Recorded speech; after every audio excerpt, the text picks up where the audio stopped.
अंधेरी कोठरी का रहस्य। गांव के किनारे स्थित एक पुरानी हवेली के बारे में मशहूर था कि वहां एक अंधेरी कोठरी है जो कभी नहीं खुलती।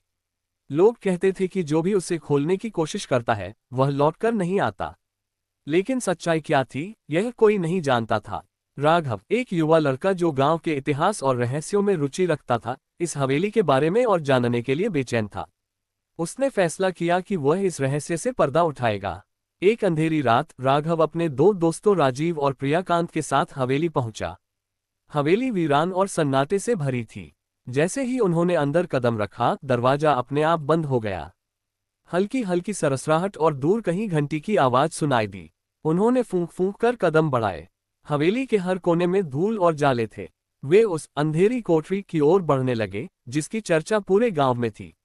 कोठरी के पास पहुंचते ही वहां ठंडी हवा का झोंका महसूस हुआ। कोठरी का दरवाजा बहुत पुराना और जंग लगा हुआ था। राघव ने जैसे ही उसे छुआ, कमरे में रखे एक पुरानी घड़ी ने जोर से बजना शुरू कर दिया। तीनों घबरा गए, लेकिन राघव ने हिम्मत करते हुए दरवाजा खोलने की कोशिश की। दरवाजा खोलते ही उन्हें एक अजीब सी महक महसूस हुई। कोठरी के अंदर अंधेरा था। राजीव ने टॉर्च जलाकर देखा तो अंदर एक लकड़ी का पुराना संदूक रखा था। अचानक दरवाजे के पीछे किसी के चलने की आहट सुनाई दी। वे पलटे तो वहां कोई नहीं था। राघव ने संदूक खोलने की ठानी। जैसे ही उसने उसे छुआ, हवेली की दीवारों पर अजीब से चेहरे उभरने लगे।